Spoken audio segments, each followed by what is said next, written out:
There's a guest here today. It's my friend Megan. Hello, Megan.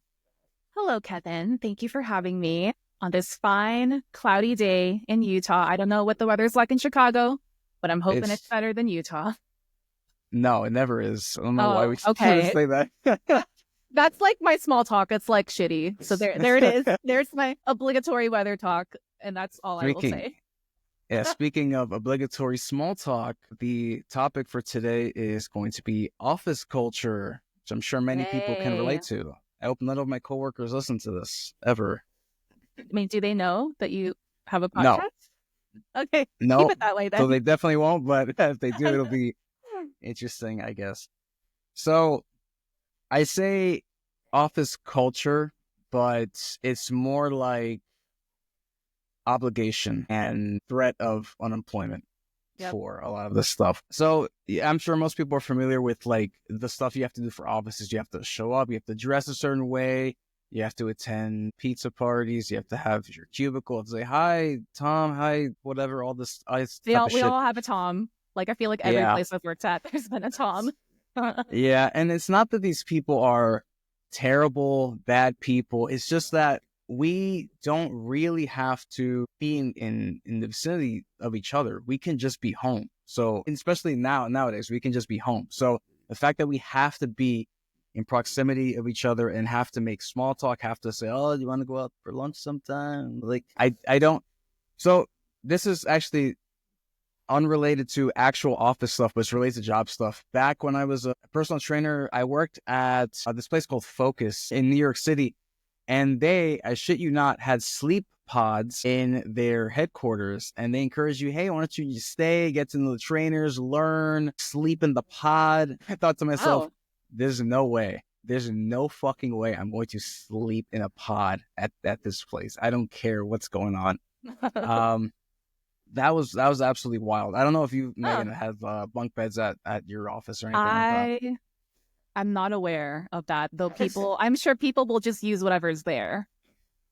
People sleep at your job. Do they do that? Like Well, sleep the, under the the desk and first stuff? thought that comes to mind back when I was pumping breast milk, they had this Oh, little room called the mother's room, and it's like just a room for one person, and it's mm. locked, and you have to key in. And I'm like, I use that place a lot to like take power. Mhm. So Oh, okay. That's yeah, cool. I wish I could. Okay, here's the thing. I wouldn't mind napping during work, but if you have a sleep pod, something about that is just fucked up to me. I don't like it. yeah. Well, you They know called what? it that too. They're trying to keep you there. That's the thing. Yeah. It's like it's a factor that's trying to keep you there. It's like this is a completely irrelevant analogy, but what I think of is like, casinos, how they don't have windows and they don't have clocks, right? It's just two Hmm. kind of like little details that, well, why is that? Well, the reason why is they want to keep you there and so that you don't have any sense of time. So I feel like offices, especially when you're required to go on site, they do these things on the surface. It's like, oh, it's fun, like ping pong tables. Like my office, it's like we're very much like the progressive, cool, hip. Like my CEO, he looks like the stereotypical like young dude, like ruffled, like He wears rolled a out of hoodie. bed. He wears a hoodie and jeans. And they kind of promote this like fun vibe. Oh, we're so progressive, like LGBTQA, which is all great. But I think underneath that surface, it's like, well, why?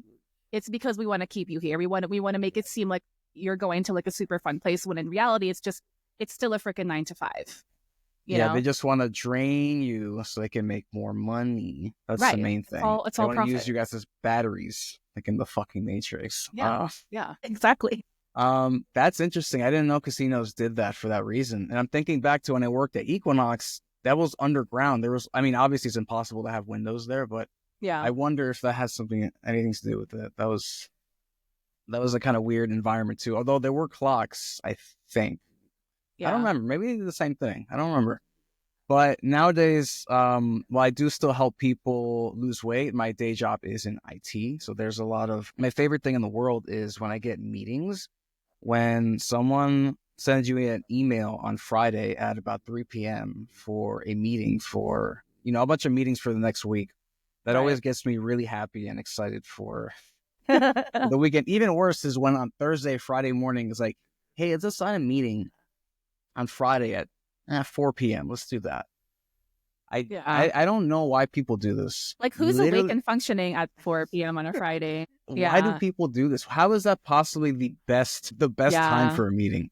Who cares? Everyone is mentally checked out at that period of time. Right. And I don't know. The only time I've had that happen is when a project manager did it, and that was really that was really frustrating. I just feel like some people are out of touch with like how things really are. So I feel like this just depends on your company culture, and your manager, because I've had managers who are really aware of that. Like, for instance, my job is not in IT. I'm an instructional designer. So I like build and create things all day. And the last thing that I want is for my flow to be interrupted, right? Like, if I'm in the middle of creating a course, if I'm in the middle of creating a video, I don't want to be like, have a 30-minute meeting to talk about bullshit, right? So like, I found that I've had many managers over the years, and some of them get that. They're like, hey, like, my IDs are in a flow state. I'm going to just book a call either first thing or at the end, so that I'm not interrupting their, like, 6-7 hour block of time.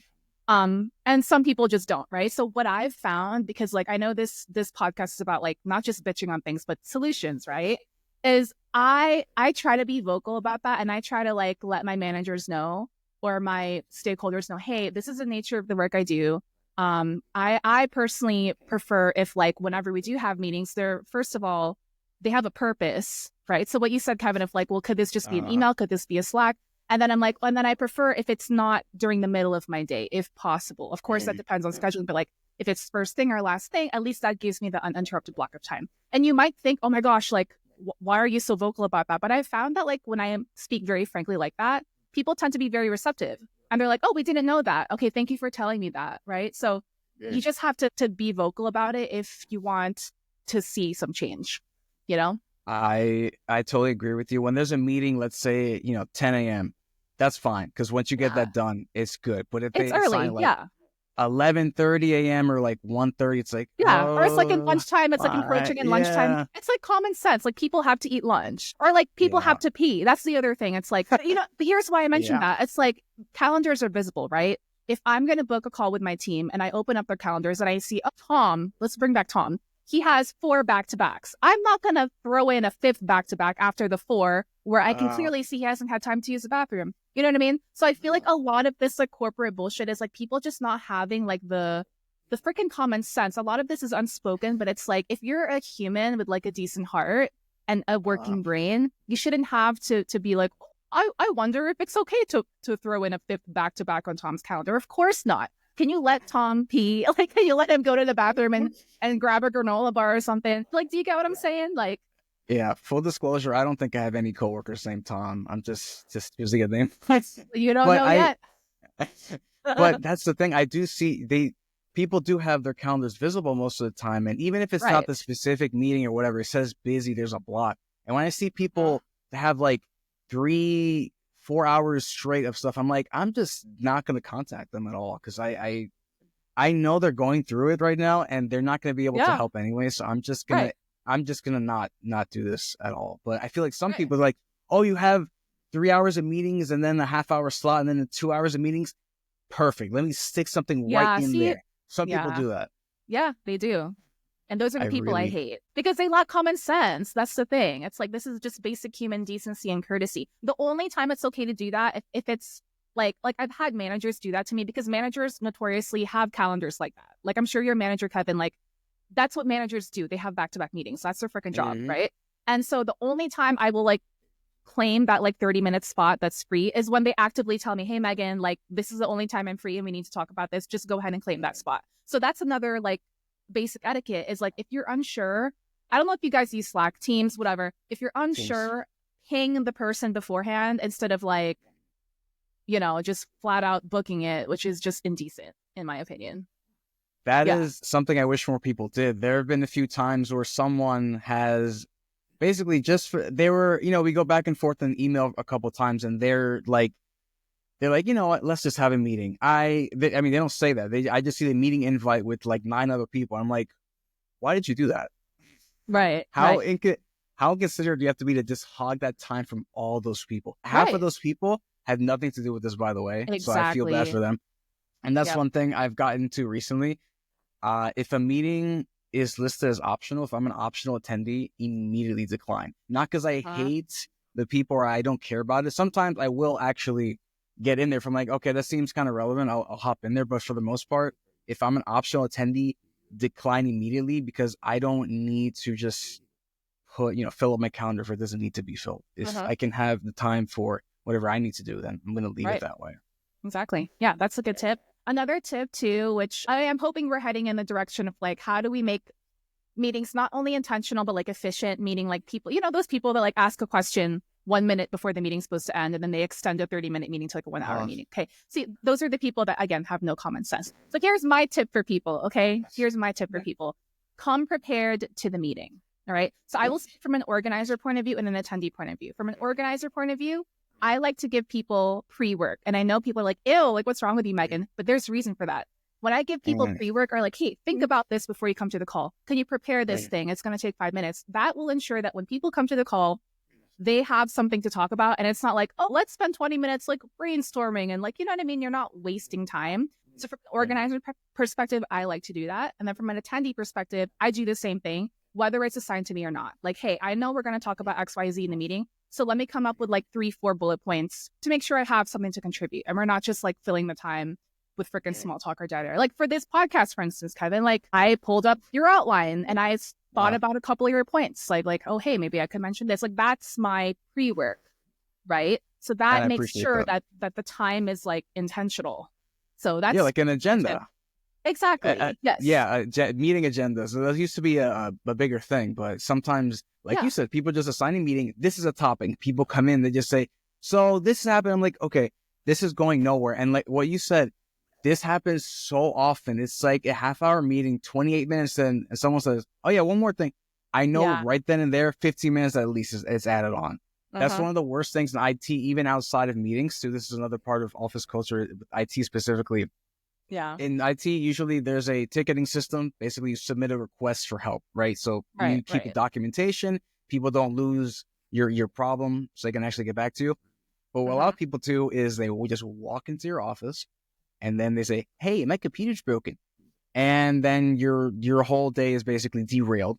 And the worst part is, at the end of this, if it's a quick thing, this always happens. I swear to you. If they come in for a very quick thing and they say, so while I have you, there I know 2 hours of my time is going to be completely fucking drained at that point in time. I'm like guilty the of that. office knocking. I've done that a couple of times, so now I feel bad. Yeah, you should. If someone is in the middle, if someone's like, if you can tell they're daydreaming, like it's fine. Like, yeah, sure, I'll have something to do. But if someone's in the middle of something, like I've had a situation where I want to say like 4 or 5 laptops open, and someone just walks in and say, hey, my computer's busted. Submit, please. Yeah. But it'll be really quick. It makes me want to leave, basically. Yeah. So I really hate that. I really, really hate that. It's like the assigning a meeting on your calendar, but in person. It's really frustrating. Right. I mean, it just comes down to boundary setting, right? I feel like I'm also trying to get better at this, of like politely saying no or having the canned response. Like for me, the equivalent to that is like people asking for videos or courses or whatever that are outside of my bandwidth. They're like, hey, can you do this for me? Because I know it's what you do. I have a canned response. Like, okay, thank you for the request. Here's a form you can fill out and we'll add it to our backlog. So it's not an asshole response, but it's polite and it's acknowledging their request and it's adding it to the, to our system. So that's similar to you, where you just have to be like in a polite way, hey, I'd love to right now, but you'll have to submit a ticket. And the great thing about that is the ticket in their form is that it also creates friction, because there are some people who, when you tell them that, they're like, oh, okay, yeah. And then they're in their head, they're like, I don't want to do that shit. Forget it. It's not that big of a deal. I'm not going to do it. So you save yourself some time because they actually don't want to go through the process. Right. So that's. Yeah. Teaching them to self-serve and self-educate. Yeah. So they can help them.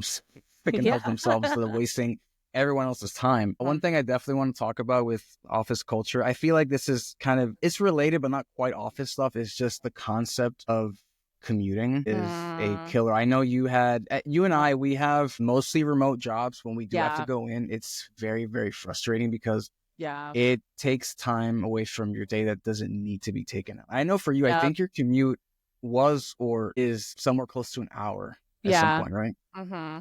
Which it's not an hour. It's actually almost 2 hours every time that you have to go.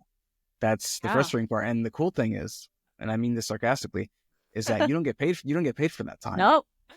That's, what would be really, really, really cool if your workday started when you left your home, when you had to actually Right. go in. I mean, yeah, then That I would wouldn't be be complaining. fantastic. You know what I Yeah, mean? that would be cool. Yeah, I wouldn't really complain either. That would be awesome. And then Yeah. your workday ends. If you're an hourly employee, your workday ends once you actually get home. That would be really Uh-huh. sick if that were the Uh-huh. case. But commuting in Yeah. general is just such a hassle, especially since COVID popularized work from home. Now we don't really need. Most people don't Uh-huh. need commutes. Obviously, there are some jobs you need commutes. If you work in a restaurant, you can't do that from home. Uh-huh. Uh-huh. Obviously. But if you're working with computers, technology and stuff like Right. that, Right. you can just be home. So when, you have the obligatory, you got to come in, it's kind of frustrating because the real reason is, and this was told to me by a former CTO, is that, well, it's due to the building lease, or Yeah. it's due to it's basically due to some kind of money or Uh-huh. a Uh-huh. sunk cost fallacy where someone paid for the building. So we're going to have you guys just come in Yeah. anyway, Which is because we got dumb. to make use of it. Or it's a Yeah. powered dick swinging move. I don't know. Some people do that too. Some Yeah. companies. That's one of my team's theories. You know this, Kevin. Like a few months ago, my company enforced the RTO. Thankfully, I was able to get an accommodation, but that's because like they're like, oh, they finally realized I'm a top performer and it'd be dumb and they'd be losing money by letting me go. But I want to build on to what you're saying of like, I personally have no problems with the office, but it depends on your role and what you do and the I reason do. why. Well, yeah, I know. For the most part, I agree with you. Most jobs can be done from home. For the people who are like pro office, I get their point of view. And to that, I would counter, well, we need to think about what people actually do. Like, for instance, my role is I'm a builder. I'm not client facing in the sense that I speak to clients all day, or like to your point, Kevin, if like people will have to show up in a brick and mortar place, like a restaurant. Okay. I'm a builder. I can easily edit a video at home as I do in the office, right? Whereas other people on my team and my department are client facing. They have to consult with people. They have to like, it's a more like talky kind of job. So for that, I understand if they would require, hey, at least 2-3 times a week come in, right? So that's my problem is when something like RTO is enforced without nuance, when it's enforced on a company kind of blanket general level without regard for people's unique situations, right? Again, some people have more privilege than others or freedom than others. I'm a single parent, you know that. Like I obviously have more limitations than like a single bro who's just growing around. You know what I mean? So when higher ups just fail to think about the nuance in people's unique situations and then they just enforce this thing like blanket wide, that's when I take issue because it's like now you're reducing humans to just like numbers and you're not thinking about them as humans with unique lives, I don't think they ever have, Megan, because there's a department called Human Resources, and I feel like that's Yeah. that's What are they doing? That's labeling humans as resources. It's kind of fucked up in the etymology anyway. But I agree with you. Back in my previous IT job where I was an IT bitch boy, I was doing desktop physical stuff, right? I had to come in twice a week. I hated it, but I understood it because I can't do physical stuff from home like that. It was hard to do. And I had to ship laptops out sometimes, stuff like that. So I understood that. But then when I leveled up to a more specialized position like I am now, I literally do not need to do anything that involves being at the office. Right. So me having to come in at all, it's kind of lame, but I understand they paid for the building. So I know why they're doing it. Yeah. But I don't think it's necessary. And I think it's just a dumb excuse. Like, can you reallocate those funds for something else? Maybe like they're not thinking outside of the box. So yeah, and it depends on leadership too. Like in the old place, it was just is for the building lease basically. But in this new job that I have, I say new, I've been there for like over 2 years, but we got a new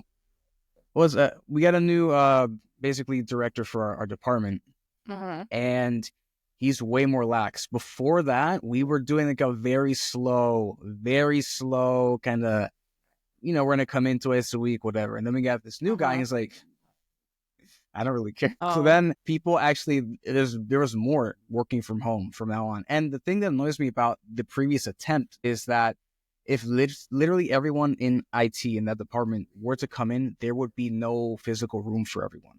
That's the frustrating part. There's actually not enough room for everyone. So we have to do this kind of hotel spacing with the desks. Yeah, we do that most too. Most people have to work from, so yeah, it's a bit of short-sightedness, and it has no nuance, like you said. Like this is turn from. And the weird thing is too, I don't know why some other companies do it. This doesn't affect us, but I hear like Amazon doing it, I'm like, Twitter It's doing it. worse Like, there. why? You know how rich you guys are? Right. You don't need to, like, here's the thing. If they just like sold the building or just, didn't force people to come in, they can first of all, save money on the building and then have people work maybe more. I'm not saying they should work more because they're from home. I'm saying like, so I've seen some people do it like, oh yeah, I'll do an extra 15 minutes because I don't have to commute. So whatever, right? I'll finish this thing up or whatever, right? They would actually get more if they just sold the fucking building and let everyone work from home. I don't know why they don't do that. I think it's a power trip thing for those companies, to be quite honest with you, but I don't know the actual reason. I don't. Yeah. So And we'll never know. Like, this is a constant conversation that I have with my team, because like when the RTO happened for me, we were just theorizing of like, why are they doing this? It's so dumb. Like, and to your point, we were also saying similar sentiments of like, well, they could just sell the building, or so we're a property management company. We were like, well, why don't they convert it to a housing for like low income people? Wouldn't that be great? You know what I mean? Like, just think outside of the box. That's the thing. And it's, I try not to expend too much energy. Like, you know me, because I'm a stoic, but like, it's one of those things where, you know what? And unless you can crawl your way into the CEO's brain, you'll never know. And so is it really worth? It's not worth it. Yeah. Like, look for another job at this point. Right. Yeah. So some things, there's some people can't be reasoned with, to be honest. Right. So exactly. I understand that entirely. Yeah. Let's see. I want to get into a little bit of the team building stuff. I don't know if your office ever has like team building events or meeting or like in-person meetings. Is that a thing that happens? Just had it a couple weeks ago. How was that? Team kickoff. I mean, it's nice. I actually like the people I work with, so it's nice to socialize. But in terms of the activities we did, it's just like it's a waste of time. We did strength finders. I know a lot of corporate companies do that. Have you heard of it? It's kind of like if you've heard of Myers-Briggs, that's another popular one of like, it's a personality test essentially. I've heard of that. Corporate.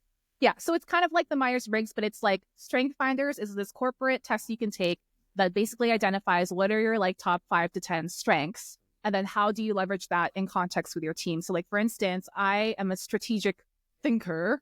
So you should capitalize me in strategic positions. So I get that. But like, the reason why I'm so jaded about it is like, I've taken the test now like 4 times, and like, it's a good team building activity, but I don't really see anyone doing anything with it. You know what I mean? It's like, oh, we have this like very like wholesome like team building session for like a week and we're talking about it. But then like, when it comes to my actual work and the projects that we do for the rest of the year, I don't see the leaders or anyone doing anything to capitalize on my strategic mind or to capitalize on Tom's social, you know what I mean? Like, it's just this thing that like, why did I drive all the way here to like take a personality test and like, so yeah, honestly, I'm kind of in the same boat. I have some complaints, but it's honestly kind of okay, the all staff meetings we have, because we go in, we get free food, and then we build some kind of weird paper airplane or something, and then that's it. It's like that kind of stuff. So it's like, it's fine. But sometimes the meetings are, I don't, like, by the end of it, I'm like, I didn't have to be here. Right, exactly. You know what I mean? Like, sometimes I'm like, I remember one of them was super, super irrelevant. It was about 40 minutes of discussing the deep finances of the place I work at. I'm like, I'm not going to do anything with this information. I'm glad I got to eat for free, but I mean, I didn't like, I don't think this meeting needed to be necessary. You need to bring in all the work from home people for this, but you can do that. By the way, I wanted to get to this before I forgot. One of my biggest pet peeves, and we've talked about this before, whether you're talking about Slack, Teams, whatever kind of communication.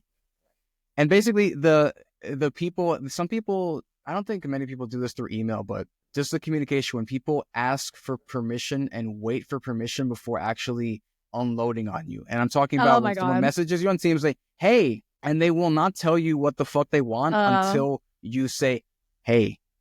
I've had this before. And I didn't respond. I'm like, I'm just not responding. And then later, like, hey, you there? You there? Like, you sent me about 4 messages there, and you could have just sent the original thing. And as I got back to you, it could have been done already. Yeah. I just want to let you know that. I didn't say that because I was in the position I would have gotten me in trouble or something. But I hate when people do that with a passion. Was it a superior? I don't understand. That particular scenario, or was it just your... Okay, so that's why you were kind of like watching your words. If it was your teammate, would you have just like left them on red for like forever? Because that's what I do. That's why I ask, is like, I am that person. If you are just like, hey, you ain't getting no response from me, and you can say hey for 5 years, you need to tell me what you want. It's like you're wasting time. it was a superior that I actually respected. So I'm like, I don't Yeah. want to say anything mean, so I'm just won't say anything right now until a bit later. But Yeah. there's some times where there's some people you work with. I'm like, I'm not going to be vitriolic, but I'm not going to hide in any way that I'm not really a fan of you at all. There's so many times where I just got into almost heated arguments with in the past job as superior, and I'm like, I'm literally the best employee in this with this job title, so I know for a fucking fact you're not going to fire me, so I'm going to push back on this a lot because I know you're not firing me. I know Yes. for a fact you're not, because if you're left with the other guy, you guys are fucked. So Yes. I felt more free to do that, Mhm. and I did do that with the other guy. Good. Just Good. leave him on red because I don't like that. Yeah, it's Here's the dumb. thing. Basically, what it does, in my opinion, it teaches them that they are able to kind of beckon you like a dog. They're saying, hey, and then they expect you to get back to them first, and then they can tell you, as if you're like a little pet, like, here, come here. Let me tell you the command now. Like, no, please just tell me, Yeah. immediately, or send me an email or something. But this like back and forth, walk on the fuck over if you want to have this kind of thing. You know what I mean? Right. This is what does he call it? Asynchronous communication. Okay. Right. It's not like if I don't respond to you in 4 minutes, it's not like an invitation for you to get upset or to keep pinging me. Just tell me what you need. As soon as I see it, I will respond to it. Yeah. I know this happened with you a lot. Yeah, for sure. And I think this touches on a broader category, which I feel like is part of this corporate conversation of just like effective communication, which is something that I feel like a lot of people in corporate are lacking. And you can expand this beyond Slack to like real-time communication like this or meetings. Like I really respect and value people who know how to convey what they want to convey concisely and precisely, and they're not conveying less or more than they need to. I love people like that, right? Because I feel like it respects people's time and it makes people's time and work more efficient across the board. So tying it back down to like Slack, because we use Slack, it may seem like such a trivial thing, but like I feel like it speaks to a larger commentary and like, because if someone did the hate thing to me, right, it's in the context of Slack, but if they're constantly doing that, I can make inferences to how they are as a person in other situations. Do you get what I'm saying? Like, how might they be when I'm talking to them in real time? How might they be in a meeting? They're probably that person who asks that last minute question. You know what I mean? They're probably like, when I talk to them, speaking 10 sentences, but they could have just said one. You know what I mean? So I feel like this speaks to a larger commentary of like, people like learn effective communication. If there's one soft skill that I feel like is going to benefit you both like personally and professionally, learn how to communicate, because you're respecting people's time and you're being considerate of people's time. So that's my commentary on that. Yeah, I feel very thankful because I actually like my boss a lot. We're on the same wavelength on a lot of things. He tells me like if a meeting is not optional, he's not fucking doing it. He wants to eliminate as many meetings as possible. And sometimes when I come to him, because there's some of these things that happen in terms of office culture where I'm like, hey, so this person was kind of like this. They kind of want to do this. Is this going to be a thing we're going to be doing? He's like, no, don't worry about that shit. Okay. I didn't know. Like, he's basically saying, it's nonsense. Don't pay attention to that stuff. Just ignore it. Just don't waste your time on that. I really, really appreciate that. And I feel like having a good culture is great. It's mentally life-saving, honestly. And that is I think that's part of the stats. Anyway, we should get into the stats part over here. Okay. I want to get into some numbers here. Let's do it. Okay. So this first stat here, 85% of employees are not engaged at work. I find this it seems a little high, but when I think about it, I get it. That makes sense to me. I don't know if... now I have some follow-up questions. What do you mean by engaged? Like, how do you measure that? I don't know. I like to kind of take these stats and just like create context for myself, because this is not okay. My mind is very analytical data from this thing. So now I'm thinking of the follow-ups. I think what it means is that there's like no daydreaming involved at work, or they actually care. That's what I take it to mean by engaged, because I feel like 85% of people are not that, and I count myself most of the time as well. If I'm in a meeting, I'm paying attention. Right. Otherwise, it can be hit or miss. Do you feel like this number is accurate? It feels a little high. See, I have a lot of follow-up questions like, is this across all industries?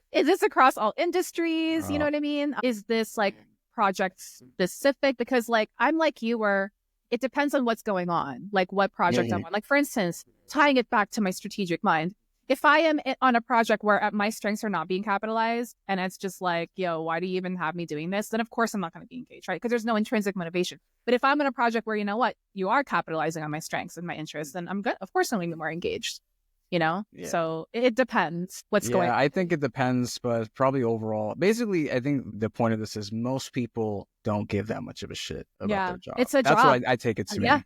I mean, to that, I can stand with you because, like, at the end of the day, we're all adults who just need to pay bills, or most of us anyway. The ones who are not like rich entrepreneurs or YouTubers or influencers, those of us who are not that, the 9-to-5 people, we just need to pay the friggin' bills and we need to put food on the table. So a job is a job.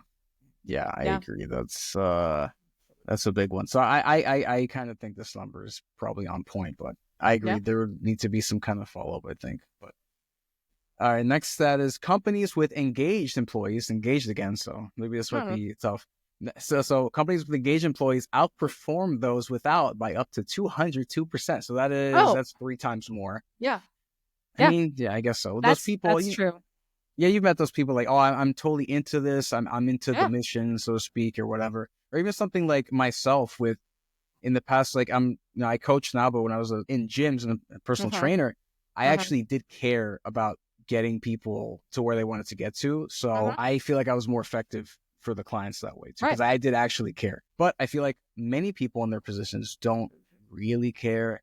For example, if for most people, if you gave them a check for about 5 million and they're like, quit your job right now, they would do it immediately because it's not really the job that they're engaged with. It's the money and the healthcare. That's freaking healthcare. That's podcast number 2. I got anxiety just like you said that word. Healthcare. Man, that's one of my biggest actual annoyances with jobs is that most of the good healthcare is tied to jobs. I'll say, or rather, in terms of bang for buck ratio, because you can get good healthcare outside of a job, but holy hell, it's going to cost you like $800 a month or something like that. Yeah, it's not worth it.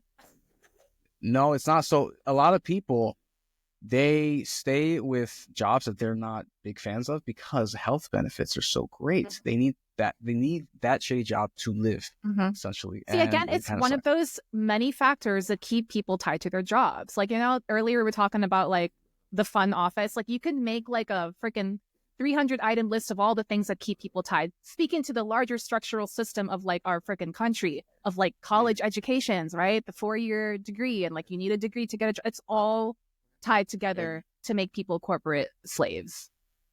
Pretty much. It's all related. It really is. It's really frustrating that's the case. By the way, while we're doing this, I ran elaborations on some of the engaged. So by engaged, these stats are meant to mean that they're either checked out or actively hating their jobs, which is kind of what I was guessing it would be.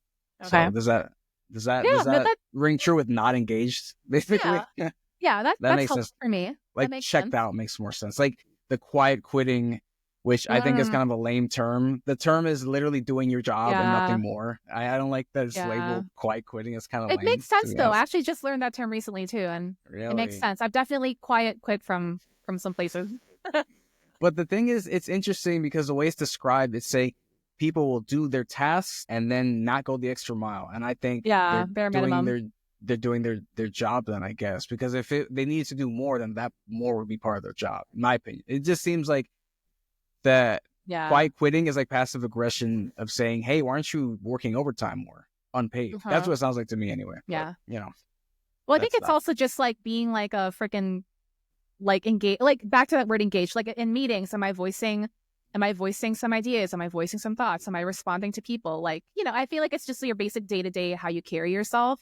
Because the places that I've quiet quit from, that I stopped that too. And like, well, I'm literally just going to do this project you assign me and I'm not going to talk to anyone. If I don't need to talk to you, I'm not going to. If I don't need to get opinions, I won't. If I'm in a meeting, I'll just be like this and be like, okay, bye. Like, you know what I mean? Okay. To me, that's another factor of like, I am checked out. Like, I think for me, quiet quitting and not engaged is for me, it's you don't care if you get fired. That's what it feels like for me. And you just don't give a shit. Yeah. At my previous place, it was like that. I feel like I quiet quit that place and that I'm like, kind of looking for jobs somewhere else, but not too Yeah. much, because it's not like bad enough for me to leave. I'm like, I don't really Yeah. care. I'm kind of browsing for something better, maybe. But Yeah. Oh, well, by it's that definition, I've been quiet quitting for the past 3 years at my it's. job. I mean, Oh, dang. for everyone, you should always be on the lookout for better Yeah. opportunities for yourself, Oh, of for course. sure. But in quiet quitting, it's more like, I don't care if I get fired, because I will just actually take my job hunt seriously instead of casually. And that's what Yeah. that's for me. That's what it should be, instead of like, I'm just doing my job and that's it. Come on. Yeah. That's not Yeah. quiet quitting. That's just doing your job, in my opinion. So here's another stat that I find to be interesting. 78% of millennials, so us, prioritize work-life balance over salary when choosing a job. Yep. Yes. Very, 100%. very true. Very true. I agree. Yeah, because here's the thing. For me, in my position, in my field, because I'm specialized in IT, I could take myself somewhere else and make more money. I'm talking like maybe a couple dozen % higher in salary. However, I know for a fact it's going to be a pain in the ass if I do that, because the place I'm at now is so chill. It is unbelievable. I don't want to lose that, and that's worth more to me than getting some extra money by working much harder at somewhere else. So I agree. And work-life balance is super important, because I need to live my life and not live to work, you know? Yeah. I'm in the same exact boat. Like, you took the words out of my mouth. I think I messaged this to you when we were WhatsApping, but like, that's kind of like my hesitation to like signing on right away with like something that's like, oh, they're going to make 15K more. It would be like a better title. Cause I want to be a manager someday. Right. But that's my hesitation. Cause like currently, despite all the flaws and the RTO bullshit, like my team right now is so chill. And I have that flexibility, and people know that I'm a single mom. And if I need to like, hey, like not be on this hour. And like, honestly, the chillness of my job is what allows me to like do basic things like work out. Like, I think I told you this too. Like my workouts are like integrated into my workday, because that's what works for me. Or like cook a meal, right? I would hate to move to a job where, I make, 15K more, but now I don't have time to cook and I'm expected to be online from 8 a.m. to 5 p.m. and I don't have time to work out. Well, what's the point then? Like, I'm losing my health and I'm losing my well-being. So I'm with you there. You just brought something up that gave me like a PTSD right now. And it didn't affect me as much, but I know people who have been affected by this a lot. If you have a manager superior who they watch your, like on Teams or Slack or something, they watch your online status like a hawk. And if you go away or something like that, they will say, hey, are you there? Are you working? Like, oh my God. That's happened very slightly at a previous one, but I know people right now who that's happened to. And I'm like, that's fucked. I don't know how to describe it besides that. It's just fucked. I don't know. I hope that doesn't happen where you're at, but that is a next level micromanaging. Yeah, and it's just bad management. It's bad leadership, and people like that who don't have basic trust of their employees. And it just boils down to like respect too. I believe those people shouldn't even be in leadership positions, because like, you know what I mean? You're just a bad manager. If you're not holding your team to the standards of like, you know what, it doesn't matter if I'm watching you or not, I know you're going to do your job, right? If you're not holding your team and you don't have their buy-in in that, then you shouldn't even be a manager. I agree. And if that's the way that they check if you're being, active or not, then that's pretty shit too. Yeah, and for me personally, for some of my YouTube videos, I've hired thumbnail editors, and I don't care when it's done, how it's done, as long as there's a deadline, as long as it's done before that time. I don't care if you're doing this while fucking hang gliding. I don't give a shit. Like, I don't care. And I feel like more managers or superiors should have this mindset. Like, these are like the tab. This is what needs to be done. How you do that and when, not counting timelines, of course. How you do that and when, it does not matter. The point is that you can do this. That's why you're hired. So just, work at this. Yeah. So those people just say, hey, are you online? Have been my favorite managers. Historically, thinking back to like who were my favorite bosses, it's people like that. Like at my last job, the one before the one I'm at now, my boss was like that. He would be like, here's your task. And like he would say like, this is when it's due. Get it done. I don't freaking care like what you do, like what methods you use. And like, honestly, an approach like that actually makes me want to work harder more than the micromanager. And the reason why is because like, holy shit, like he is expecting like a stellar product. And like, I can't let him down. He's placing all this trust in me. So it all boils down to trust, right? So he's not micromanaging at all. He may not check in at all between, the day he assigns it and the day it's due. But that makes me work harder, which is a really interesting, That's hilarious because I'm the same way. It makes me want to do the task better, Right. but not for the opposite reason. Because the micromanager, every time he's like, "Hey, you doing this? You do this," I want to not do it because I'm saying "fuck Right. you" in my head constantly. So I would do a worse job there because I'm Yeah. not happy with whatever's I'm the same happening. as you. Oh Full man! agreement. Full All right. agreement. Next stat: 57% of employees say they're stressed at work on a daily basis. That's low, I think. It's almost 57. half, which I think means, that's low. I'm gonna be real. yeah. Yeah, that is kind of low, huh? For America too. Especially Yeah, knowing how our culture is. yeah, that's kind of low. Maybe But they're lying. Maybe this survey was taken and because that's the thing. It's like, sometimes people are afraid to voice how they really feel when it comes to yeah, surveys and stuff. Because like my yeah, managers will see this and I don't know. yeah. And I wonder what stress means. Like the stress of just being there, having to work, or because there's specific projects happening. It could be Yeah. either which way, I guess. Because some days I'm stressed at work, some days I'm not. I'm usually not, but some days I'm like, this thing is happening this day, so I am stressed. So Yeah. it says daily basis, so I'm assuming they just have a constant level of stress. Yeah. Which Maybe is like on the verge of pretty bad. burnout, I would assume, just like to the point where you're Yeah. like, you know what, it's affecting my mental and I just don't Yeah. have the ability to handle this anymore. Yeah. Which is unfortunate. Yeah. Yeah. That seems kind of about right, I guess.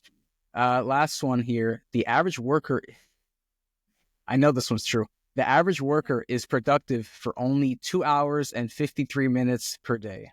I mean, that sounds like my stats. But you know what? Those 2 hours, I crank out some damn good material. So there was I think this is statistically true, and I'm not sure why we have 8-hour days anymore. I know they used to be, 12-hour days way back when, but I think we could lower it, to be honest, or at least lower the day, like 4 days, 3 days a week or something. Because honestly, like, let's be real. Most people, okay, so I'm sure many people have read this book, Deep Work by Cal Newport. And I know you recommended it to me. Yeah. Yeah. It's so the concept of actual deep work is just for like basically focus, remove anything that's not important, like the emails and Slack messages, as you mentioned, just kill them, do them, whatever. And then you focus on the tasks at hand and just deep dive into them for maybe 90 minutes to 4 hours or something like that. And then it's done. And the thing is with deep work is that after that, your brain is not super capable of doing things that are too involved after that. You know what I mean? Like you can obviously do little things here and there, but you're not going to be able to put that much focus into the big task after your brain's already exhausted itself.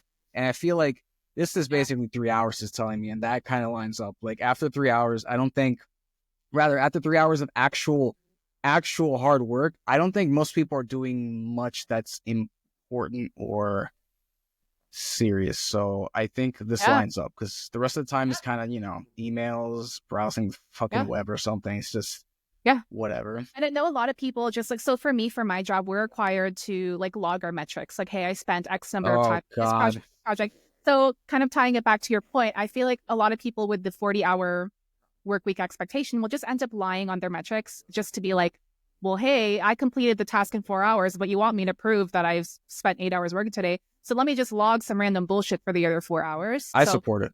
Yes. I'm wondering, like, in my ideal world, we would be measured not on like the amount of time we spent on something. Oh, Megan spent 40 hours working this week, but rather completion of maybe like deliverables and tasks and projects, right? Because ultimately that's what you want to see, right? Like if you sign me a video, for example, hey, she got it done. And the time that she spent on it is irrelevant. I asked for this video this week. It got done this week. She completed and she's getting her salary. Like I feel like a world like that would be lovely. You know what I mean? It'd be great. And honestly, it's weird because what this implies is that for that video, if it took you the full 40 hours, it has more value for some reason than if you did it in like 2 hours very quickly. It would mean if you did it in 2 hours that your skill is immense. It's awesome. If you did it the full 40, apparently because you took more time, it's more important. It's better. It's just, I don't really agree with that because like I said, the average person, honestly, I don't think they have that much in them each day. And especially with the monotony of depending how often you have to go in, your brain can only output so much. There's so many times when I'm at work and I'm like, okay, so it's like lunchtime is around 12 or 1 or whatever, right? And then after that, you have a couple hours left. And I'm thinking, man, after lunch, I'm going to get this done, this done, this done. I'm like, after lunch, I'm like, I get maybe one of those things done because I'm just done. I already Right. blew my mental load earlier in the day. I'm like, Mm-hmm. I'm Yeah. And that is why spent. one of the top productivity tips that you hear all the time is like, do the hardest tasks first, right? Or time batch accordingly based on your energy levels. Like know how your energy Yeah. levels are. If you're a night owl and you like to do those hard tasks in the evening, then batch your time accordingly. So I feel like that's just tying back to this, people have to adapt and implement these kinds of productivity tips because we are working in a system that is dumb with an arbitrary, 9 to 5, Yeah. 40-hour work week. Yeah, So, that's exactly what I try to do as well because I found it to be true. Today is recording this on a Monday. Early on in Monday, I was up at like 6:30, and what I did was I wrote my newsletter first thing, and then I recorded like 8 Instagram reels. So then I'm going to kind of edit it, schedule, and whatever. So the first thing done of the week is like the hard stuff that I actually have to mentally pay attention to, be engaged in, all this kind of stuff. The rest of the week, editing shit, like who cares about that? Like, doing little word stuff like that. That's right. less important than the Right. big stuff, which is just setting everything up and just Yeah, going yeah. for it. And this, for example, is why I'm going to have to edit this later, but this is kind of the hard part for me mentally, just like Yeah. actually being awake and speaking and thinking Right. and all this kind of stuff. Right. Later, the editing, that's not really important. That's the less productive stuff. So it can be later. And like you said, Yeah. if you prioritize the actual, mentally draining tasks earlier, Yeah. you actually be more productive that way. Mhm. So Yeah. When I I agree was a with that. content creator, I had a very similar system to you where it's like earlier in the week, I would do like, I would call them like my stage days where it's like, I have to be on camera, I have to like talk. And then I would also argue though that like the prepping sometimes can be just as taxing. Like for me, I wasn't like you where I did a rough outline. I actually wrote my scripts out word for word for my podcast. So that was very time intensive. So both Yeah. of those activities actually, I batched those earlier in the week, similar to you, so that the later days in the week I could spend on kind of like, they weren't easier by any means, but it's just like I didn't need to be on camera. I could be like, chilling in my pajamas or whatever.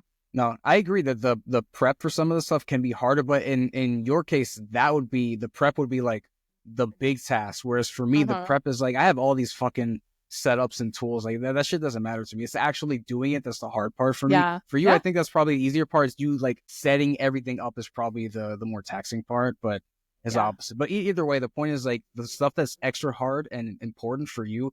Do that shit first, and then the rest of your day is probably fucked. Like after we record this, I'm not doing shit. The editing is coming later at a different time. I'm done after this. Yeah.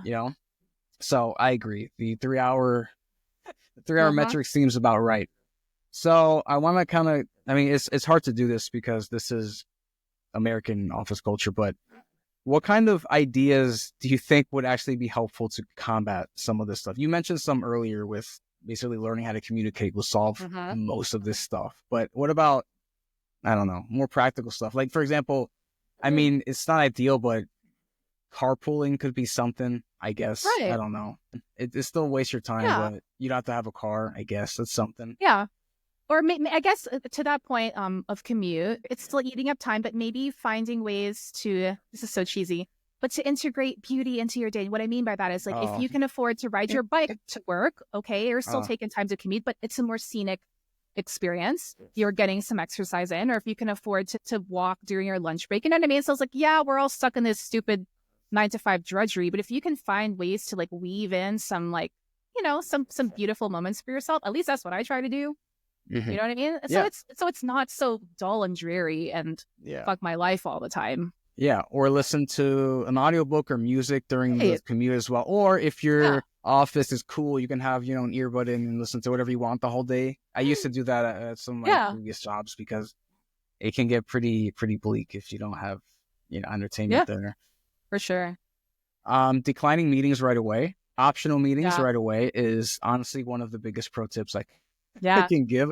Some people feel obligated. Yes, boundary setting it encompasses that because if people know that you just accept any optional meeting, they will be upset the day that you do decline that optional meeting. So I would say, you said, set a boundary, set an expectation. Exactly. Hey, if an optional meeting comes my way, it's probably getting shot down. And what that'll do is cause people to maybe think twice about even adding you onto some of these meetings to save you some mental bandwidth as well. I think boundary setting is a really good Amen. one. And it touches on a lot of things. Yeah. The meeting thing, as you said, that's a really big one. And I do that too. There are some meetings on my calendar that are like more for like socializing. Like there's this weekly 15-minute thing my boss set up just to say hi. No, I'm sorry. I'm a single mom. I don't have time to like, so declined. That's one way. I think practicing the boundaries in your day-to-day communications. I think I mentioned this earlier, but when you're slacking with people and people ask you for things like requests, this or that, like, first of all, I think you said this, Kevin, like, don't feel like you have to respond right away. Sometimes people slacks. I don't even respond till end of the day because it's not important. Oh, did you watch this on Netflix last night? I don't freaking care. Let me do my job first and I'll get back to you. The other thing too is I'll just be straight up with people. Hey, you asked X, Y, and Z for me. Here's what my bandwidth is looking like this week. I don't think I can get to that until blah, blah, blah. And in the beginning, especially like, because I used to be people pleaser, it'll feel so icky to be like, oh my God, like, they're not going to like me if I say that. But over time, and I swear to you, because again, I'm a recovered people pleaser, the more you set boundaries and the more you're like, hey, I'm just stating an objective fact and I'm not being rude about it, it's going to get so much easier. And now, like, I decline requests left and right, not in an asshole way, but like in a way that, you know what, oh, okay, Megan said that in a very respectful way. And to your point, Kevin, the more that you do that, the more you'll have this reputation of, you know what, her time is valuable, her skills are valuable. And now in the future, they will only come to me with requests and things that are worthwhile. So it's worth it now to practice your boundary setting because it's going to help you down the road. Yeah, it's funny you say that as an objective fact because I was listening to a podcast recently, the Modern Wisdom one. There's this guy talking about people pleasing, and he says something that when I heard it, I'm like, oh, that makes a lot of sense, even though it sounds rude. But basically, all people pleasers are notorious liars because they don't actually agree with the answer they gave you. They're just doing it for some other purpose to not feel bad or something like that. Right. So when a person recovers, like you have, you can more often, and then they become more of a truth teller because they're actually speaking what they're meaning in that case. Exactly. So I found that to be interesting. What I don't know how else to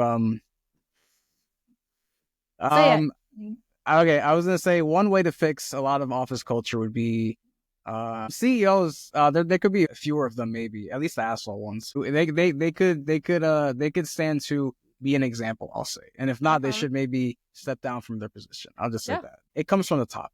I'll say that. Yeah, I agree with that. That's basically that.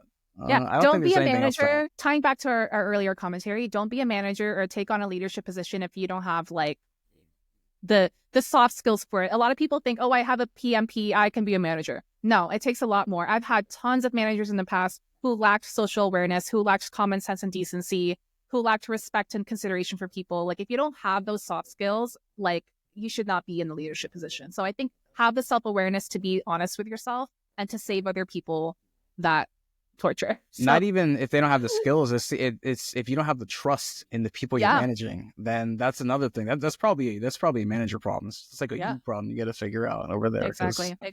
All right. Yeah. I don't think we can be safe though. That's basically that. That's not depressing at all. Yeah. Well, whatever. I'm not retiring this country, so I don't care about that. I don't care about any of that, to be honest with you. So yeah.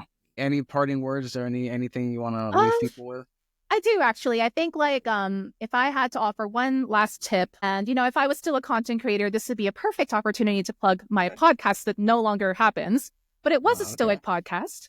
And in the spirit of Stoicism, right? It's pick and choose your battles. Like a lot of the times, again, personally and professionally, I see a lot of people getting stressed out and like just freaking going mental over things that don't matter. And like ultimately at the end of the day, when you are stressed, you ask yourself, does this matter? Ultimately, does this matter? And will this matter tomorrow, a week from now, a year from now? And a lot of the times the answer is freaking no. Or a lot of the times you can't control it. Like, the timeline is shorter, boo-hoo. Well, you know what? Freaking get over it and do what you can. You're still going to get paid. You know what I mean? Oh, this stakeholder gave me this feedback. I don't, you know what? Just freaking implement it and move on and clock out at 5. None of this shit matters anyway. You know what I mean? Yeah. And now that I take on that mindset, it's like, it's so peaceful. I just do my freaking job and I clock out at 5 and I don't worry about anything else when I'm not in my workday. And so a lot more people should implement that because a lot of people carry the stress from work into their personal lives. And I'm like, why? Like, why? Like you're going to die someday and none of this will matter. So those are my final words. Yeah, I agree. So my final piece of advice, I guess, would be to learn how to say sorry, I can't. Just pull that out every so often. Just do that. Or maybe, no, sorry, just, I can't. Yeah. No. Just do that. And then, like you said, just clock out of 5 and don't think about it. Don't think, I wonder if he's going to say, oh, well, what if you can't? No, I can't. Sorry. Oh my God. Whatever. Just as much as you can, try it. I promise you, you'd be surprised at how often it works. Just try. Sorry, I can't. Just, it doesn't need, you need a reason. Just, I can't. I'm sorry. It gets easier, guys. It gets easier. Boundary setting, it gets better. Yeah. As long as you do have a job, though, like you mentioned, there are some compromises you have to just make, and you're either going to have to deal with it or quit. Just pick one. But until then, just try to say no more, I guess. Yeah. All right. Yeah, I think that's the positive tone for the end of this podcast. Yeah, say no. It is though. All right. It is. Because you gain a lot from it. So that's cool. All right. Thank you so much, Megan, for coming on. First guest. You had my first spot. There we go. Now I don't know what I'm going to do with that shit. I got to edit this first. That's like my first. See what I'm saying? I can't think about actual shit after this. By the way, Megan, where can people find you? So I'm an ex-content creator, as I said earlier, but I do have a wonderful backlog of old podcasts and old newsletters. So if you would like to see that, just go to my Instagram. I have a link tree there. It's meg.sales.14. See, It'll be in the description. Because it's been so long Instagram, but I believe that is my handle. So everything will be in the description. And guys, check out her podcast. She wasn't kidding when she says she scripted out everything. Everything is like edited like a fucking medium. Yeah, I was insane. So that's why I'm done. All right, that's fine. Yep, now you're back to regular insanity, 9 to 5 insanity. So that's cool. All right. Thank you, Megan. No problem. Bye. Anyway, thank you for listening and or watching. And have a good rest of your day. See you next time. Yeah, enjoy your corporate lives, people. That was supposed to end positively.